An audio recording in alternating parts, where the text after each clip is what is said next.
దేవుని అతి పరిశుద్ధమైన నామానికి వందనాలు, శుభాలు. అందరూ బాగున్నారమ్మా?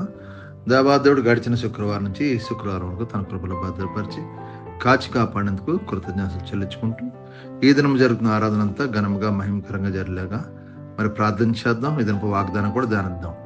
ఈ దినపు వాగ్దానం, ఇది యెహోవా ఏర్పాటు చేసిన దినము, దీని అందు మనము ఉతహించి సంతోషించేదము. కీర్తన గ్రంథము 118:24 వచ్చిన మాట్లాడబడింది.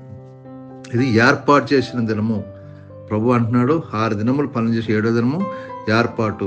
ఆ దినం ఎక్కడ మందిరంలో కనపడాలి మనం. అందుకే మనం అందరం మందిరంలో కనపడి ఉత్సాహించి సంతోషించదము. ఎందుకంటే వారం అంతా కాచి కాపాడి మన చేతి పనులు మనం దీవించినందుకు గాను, మన దిన ఆహారం దాచే మనకి ఇచ్చిన ఆరోగ్యాన్ని బట్టి ప్రభు ఈ కార్యం చేశారు. ఆయన సన్నిధిలో సంతోషించాలి, ఉత్సహించాలి. ఎందుకంటే ఆయన ఏర్పాట్లో ఉన్నాం కాబట్టి మనందరం కూడా దేన్ని బట్టి దేవుడిచ్చిన మరొక నూతన వారికి అడుగు పెడుతున్నాం. ఈ దినమంతా మనం మందిరంలో కూడుకుని ఆయన సన్నిధిలో మనం ఆయన చేసిన మేలుని బట్టి కృతజ్ఞత కలిగి ప్రభు సన్నిధిలో మొరపెట్టే కృప దేవాదిని మనకు దయచేయను గాక. అందుకే యెషయా గ్రంథం 58:13 వచనంలో, నా విశ్రాంతి దినము వ్యాపారం చేయకుండా నా ప్రతిష్టమైన దినం అని నీ ఊరుకుని ఎడ్ల విశ్రాంతి దినం మనోహరమైందనియు యెహోవాకు ప్రతిష్ఠ దినమని ఘనమైందనియు అనుకుని దాన్ని ఘనముగా ఆచరించిన నీకు ఇష్టమైన పనులు చేయక వ్యాపారం చేయక లోకవారు చెప్పుకొని ఉన్న ఎడల నీవు యెహోవాని ఆనందించదువు.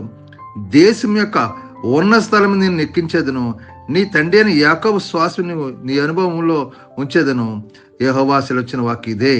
సరే, విశ్రాంతి దినాన్ని ఎలాగ ఆచరించాలి?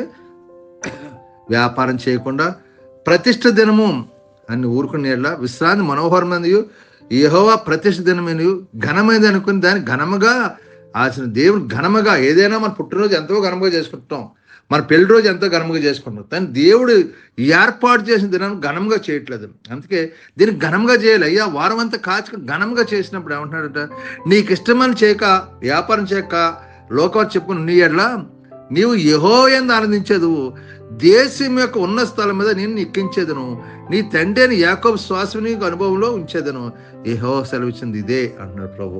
కాబట్టి నువ్వు ఆనందించాలన్నా, నువ్వు ఉన్నతమైన స్థలంకి ఎక్కించాలన్నా ఏమంటున్నాడు దేవాదేవుడు, ఆ విశ్రాంతి దినం వ్యాపారం చేయకుండా ప్రతిష్ఠ దినమయ్యో నువ్వు ఊరుకుని ఎడ్లా అని ఏమంటున్నాడు, దేవుని ఆనందించేది అని ప్రభు చెప్తున్నాడు. కాబట్టి ఇది యెహోవా ఏర్పడిన దినము, దీని అందు మనం ఉత్సహించి సంతోషించేదము. ఎప్పుడు ఈ వారం అంతా కాచి కాపాడు. అప్పుడు నేను ఉన్నతమైన స్థితికి దేవాదేవుడు నడిపించును గాక. నువ్వు ఎక్కడైనా ఎత్తేందుకు దేవాదేవుడు నడిపించును గాక. కాబట్టి ఏదైనా సమయం ఉంటే మందిరంకి వెళ్ళి ఆయన ఆనందించు, ఆయన సంతోషించు. దేవుడు నేను ఉన్నతమైన స్థితికి తీసుకెళ్ళను గాక. అటువంటి కృపాదాన్ని మీకు దయచేయను గాక.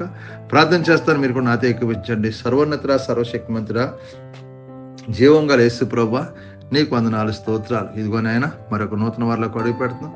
వారం అంతా రెక్కల చాటును భద్రపరిచి కాచి కాపాడు. ఈ దినం ఏర్పాటు దినం ప్రభా, నీ యందు ఉత్సహించి సంతోషించే కృప మా అందరికీ దాచే, నీ యందు ఆనందించే కృప మాకు దాయి. మేమందరం సన్నిధిలో కూడుకుని నేను గణపరిచి మహింపరిచే కృప దాచే. నువ్వు చేసిన మేళ్ళని మేము సాక్ష్యాలు చెప్పే కృప దాచే.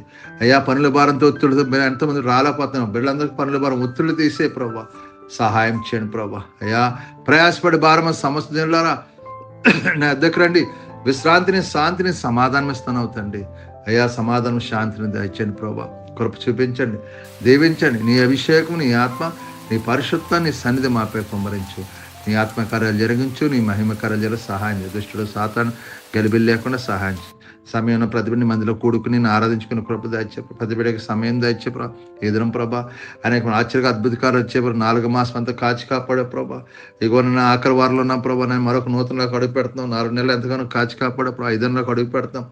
5 నెలలు కూడా దేవుని కాలంగా ఆశీర్వాదం మలిచి కృప చూపించి నీ సన్నిధిలో సంతోషం, సమాధానం తింపు ప్రభా.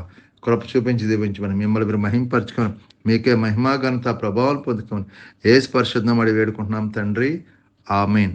వందనాలు ప్రభు మిమ్మల్ని, మీ కుటుంబాన్ని దీవించి ఆశ్రయించును గాక. ఆమేన్. వందనాలు. ప్రభు నామంలో ఈ వీడియో వీక్షించిన ప్రతి ఒక్కరికి జీసస్ స్వస్థత ప్రార్థనా మందిరం వారి ప్రత్యేక వందనాలు తెలియజేసుకుంటున్నాము. మరి ఇంకెన్నో సందేశాలు, వీడియోలు, సంఘ కార్యక్రమాలు మీకు అందుబాటులోకి రావడానికి పక్కనే ఉన్న సబ్స్క్రైబ్ బటన్ని ప్రెస్ చేసి బెల్ ఐకాన్ని కూడా ప్రెస్ చేయాల్సిందిగా కోరుకుంటున్నామండి.